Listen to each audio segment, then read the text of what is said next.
Hello friends, welcome back to Sravani study guide channel. ఈరోజు వీడియోలో స్వాతంత్రానికి అనంతరం వచ్చిన ఒక విద్యా కమిషన్ గురించి అయితే కంప్లీట్గా డిస్కస్ చేద్దాం. ఆ కమిషన్ ఏంటి అంటే సెకండరీ విద్యా కమిషన్.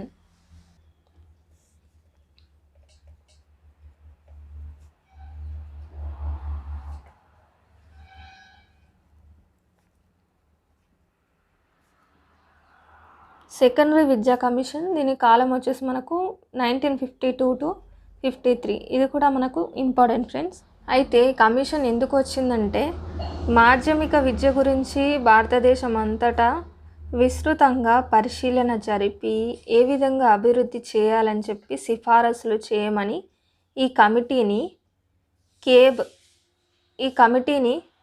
కేబ్ అయితే నియమించడం జరిగింది. Central advisory board of education నియమించడం జరిగింది. అయితే ఈ కమిషన్కి అధ్యక్షునిగా మద్రాస్ యూనివర్సిటీ వైస్ ఛాన్సలర్ అయిన డాక్టర్ లక్ష్మణస్వామి మొదలియార్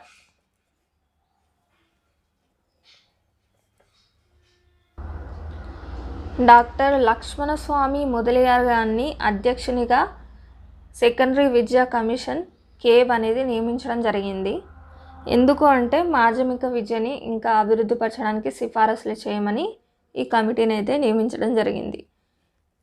1952లో ఈ కమిటీని నియమిస్తే 1953వ సంవత్సరం ఆగస్టు 27న నివేదిక సమర్పించడం జరిగింది. ఈ కమిషన్నే మనము మొదలియార్ కమిషన్ అని కూడా అంటాం. ఎందుకంటే ఈ కమిషన్కి అధ్యక్షుడు డాక్టర్ లక్ష్మణస్వామి మొదలియార్. ఇతని పేరు మీద కానీ ఈ కమిషన్కి మొదలియార్ కమిషన్ అని కూడా అనడం జరుగుతుంది. మొదలియార్ కమిషన్ అన్నా సెకండరీ విద్యా కమిషన్ అన్నా కూడా ఒక్కటే. ఇందులో సిఫారసులు చూసినట్లయితే ఇందులో మొదటి పాయింట్ మాధ్యమిక విద్య అనేది 7 సంవత్సరాలు ఉండాలి అని ఈ కమిషన్ చెప్పడం జరిగింది. దీని విద్యా నమూనా ఎలా ఉంటుంది అంటే ఈ కమిషన్ యొక్క విద్యా నమూనా ఎలా ఉంది అంటే 5+3+4+3. మొదటి 5 సంవత్సరాలు 1 నుంచి 5వ తరగతి వరకు ప్రాథమిక విద్య, తర్వాత ఉన్న 7 సంవత్సరాలు మాధ్యమిక విద్యగా ఉండాలి అని కమిషన్ చెప్పింది. మొదటి 3 సంవత్సరాలు ఏంటి అంటే మాధ్యమిక విద్య, తర్వాత 4 సంవత్సరాలు మాధ్యమిక ఉన్నత దశగా చెప్పడం జరుగుతుంది. ఈ మాధ్యమిక విద్యలో 6, 7, 8వ తరగతులు ఉంటాయి. అదేవిధంగా మాధ్యమిక ఉన్నత దశలో 9, 10, 11, 12 తరగతులు అయితే ఉండడం జరుగుతుంది. తర్వాత 3 సంవత్సరాలు డిగ్రీగా ఈ నమూనాలో చెప్పడం జరిగింది. సెకండ్ పాయింట్ ఏంటి అంటే ఇంటర్ని రద్దుపరిచి మాధ్యమిక ఉన్నత దశలో భాగంగానే ఇంటర్ని కొనసాగించాలి అని చెప్పడం జరిగింది. ఇక్కడ మనం డిస్కస్ చేసాం కదా 9, 10, 11, 12 ఏంటంటే ఇంటర్. ఇది మాధ్యమిక ఉన్నత దశలోనే ఇంటర్ కూడా కంప్లీట్ చేయాలి అని ఈ కమిటీ అనేది సిఫారసు చేసింది. ఉన్నత మాధ్యమిక స్థాయి వరకు మాతృభాషలో విద్య అనేది కొనసాగాలి. అయితే మాధ్యమిక స్థాయిలో ఖచ్చితంగా హిందీ మరియు ఇంగ్లీష్ అనేవి ప్రవేశపెట్టాలి, ఖచ్చితంగా బోధించాలి అని ఈ కమిటీ సిఫారసు చేసింది. మరియు సంస్కృతం అనేది ఐచ్ఛికంగా తీసుకోవచ్చు అని కూడా సిఫారసు చేయడం జరిగింది. ఫోర్త్ పాయింట్ విద్యార్థులని కేవలం పుస్తకం అంటే బుక్లో ఉన్న నాలెడ్జ్కి మాత్రమే పరిమితం కాకుండా వృత్తి విద్యలో నైపుణ్యం సాధించడానికి మల్టీపర్పస్ స్కూల్స్ అంటే బహుళార్థ సాధక పాఠశాలను ఒక్కసారి రాస్తాను ఫ్రెండ్స్. బహుళార్థ సాధక పాఠశాలలు స్థాపించి విద్యార్థులకు వృత్తి విద్యలో నైపుణ్యం అంటే ఏదైనా ఒక వృత్తి తీసుకున్నట్లయితే అందులో నైపుణ్యం సాధించే విధంగా వివిధ రకాలైన కోర్సులని ప్రవేశపెట్టాలి. ఇందులో ఉన్న కోర్సులను విద్యార్థులు వాళ్ళ అభిరుచులు సామర్థ్యాలకి అనుగుణంగా కోర్సులను అయితే ఎంచుకోవడానికి అవకాశం ఉంటుంది. విద్యార్థుల యొక్క అభిరుచులు మరియు సామర్థ్యాలకు అనుగుణంగా ఈ మల్టీపర్పస్ స్కూల్స్లో ఉన్న వివిధ కోర్సులను అయితే ఎన్నుకోవడానికి అవకాశం ఉంటుంది. ఫిఫ్త్ పాయింట్ చూసినట్లయితే గ్రామీణ ప్రాంతాల్లో అంటే విలేజెస్లో ఉన్న స్కూల్స్లో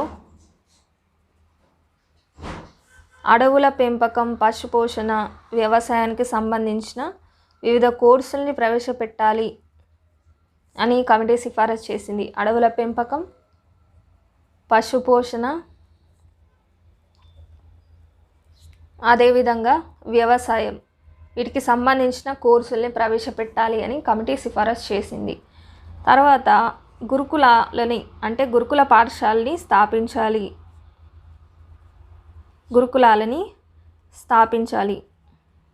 సాంకేతిక పాఠశాలలు, ఎగ్జాంపుల్ ఐటీఐ లాంటివి, సాంకేతిక పాఠశాలలు లేదా కళాశాలల్ని స్థాపించాలి. అవి ఎక్కడ ఉండాలి అంటే పారిశ్రామిక కేంద్రాలకి దగ్గరగా ఉండాలి.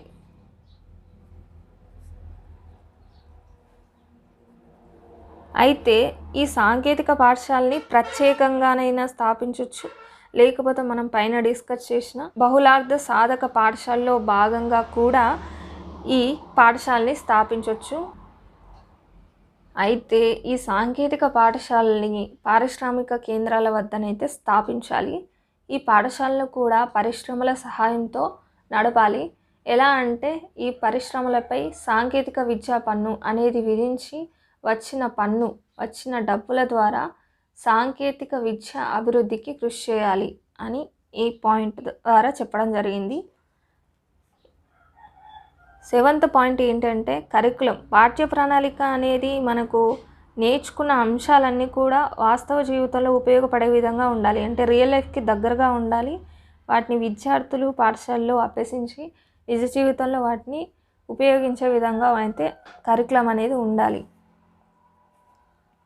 తర్వాత బోధనా విధానం ఏ విధంగా ఉండాలి అంటే activity method and project method ద్వారానైతే బోధన అనేది చేయాలి అని ఈ కమిటీ సిఫారసు చేసింది.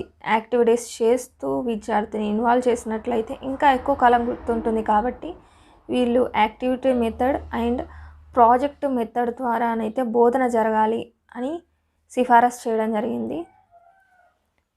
9th పాయింట్ ఏంటి అంటే విద్యార్థుల్లో క్రమశిక్షణ పెంపొందించడానికి ఎన్సిసి మరియు ఎన్ఎస్ఎస్ లాంటి కార్యక్రమాల్లో విద్యార్థులు పాలు పంచుకునే విధంగా ప్రోత్సహించాలి. ఖచ్చితంగా పార్టిసిపేట్ అయ్యే విధంగా చూడాలి. కరికులం యాక్టివిటీస్ అనేవి కంపల్సరీగా ఉండాలి అని ఈ కమిటీ చెప్పింది. 10th పాయింట్ చూసినట్లయితే పరీక్షా విధానాన్ని సవరించాలి. ఇక్కడ చాలా ఇంపార్టెంట్ పాయింట్ ఏంటి అంటే ఆబ్జెక్టివ్ క్వశ్చన్స్ అనేవి పరీక్షలో ప్రవేశపెట్టాలి.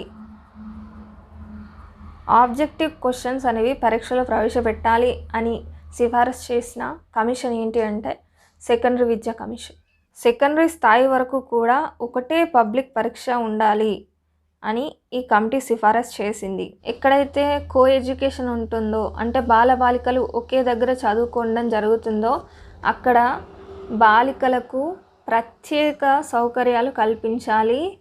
అవసరమైతే వీళ్లకు ప్రత్యేకంగా పాఠశాలలు కూడా ఏర్పాటు చేయవచ్చు అని 12వ అంశంగా సిఫారసు చేయడం జరిగింది.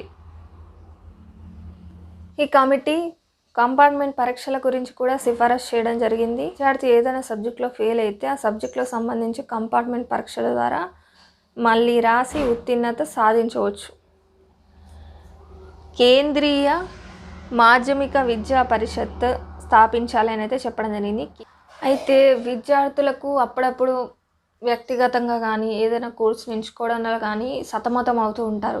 సో దానికి సంబంధించి విద్యార్థులకు గైడెన్స్ ఇవ్వడానికి మార్గదర్శక కేంద్రాలు కూడా ఏర్పాటు చేయాలని కమిటీ సిఫారసు చేసింది. మార్గదర్శక కేంద్రాలు నాణ్యమైన పుస్తకాలు తయారు చేయడానికి పాఠ్య పుస్తక కమిటీ అనేది ఏర్పాటు చేయాలి. ఇది ఎలా ఉండాలంటే కేంద్ర మాధ్యమిక విద్యా పరిషత్ స్థాయిలలో ఈ పాఠ్య పుస్తక కమిటీ అనేది ఏర్పాటు చేయాలి. ఎగ్జాంపుల్ ఏంటి అంటే మనకు ఎస్సీఆర్టీ అండ్ ఎన్సీఆర్టీ, ఇది రాష్ట్ర స్థాయిలో, ఎన్సీఆర్టీ అనేది జాతీయ స్థాయిలో పాఠ్యపుస్తక కమిటీ. టీచర్లకు సంబంధించి ఈ కమిషన్ ఏం చెప్పింది అంటే, ఈ కమిషన్లో ఉపాధ్యాయునికి కావలసిన అర్హతల గురించి కూడా చెప్పడం జరిగింది. సెకండరీ స్థాయిలో బోధించే ఉపాధ్యాయుడు డిగ్రీ ఉత్తీర్ణత సాధించి దానితో పాటు 1 సంవత్సరము ఉపాధ్యాయ శిక్షణ తీసుకున్నట్లయితే సెకండరీ స్థాయిలో బోధించడానికి ఉపాధ్యాయుడు అర్హుడు. అదేవిధంగా హయ్యర్ సెకండరీలో ఉపాధ్యాయుడు బోధన చేయాలి అంటే పీజీ ఉత్తీర్ణుడై 2 సంవత్సరాల ఉపాధ్యాయ శిక్షణ తీసుకొని ఉండాలి. ఇందులో టీచర్ యొక్క రిటైర్మెంట్ పదవీ విరమణ కాలము 60 సంవత్సరాలుగా చెప్పడం జరిగింది. ఉపాధ్యాయునికి ట్రిపుల్ బెనిఫిట్ స్కీమ్ అనేది వర్తింపచేయాలి అని కమిటీ సిఫారసు చేసింది. అది ఏంటి అంటే పిఎఫ్, అదేవిధంగా పెన్షన్, ఇన్సూరెన్స్, ఈ విధంగా ట్రిపుల్ బెనిఫిట్ స్కీమ్ అనేది ఉపాధ్యాయులకి వర్తింపజేయాలి అని కమిటీ సిఫారసు చేసింది. ఇది ఫ్రెండ్స్ మనకు సెకండరీ విద్యా కమిషన్ చేసిన సిఫారసులు. ఇందులో ఎక్కువగా మాధ్యమిక విద్య గురించే ఎక్కువగా సిఫారసు చేయడం జరిగింది.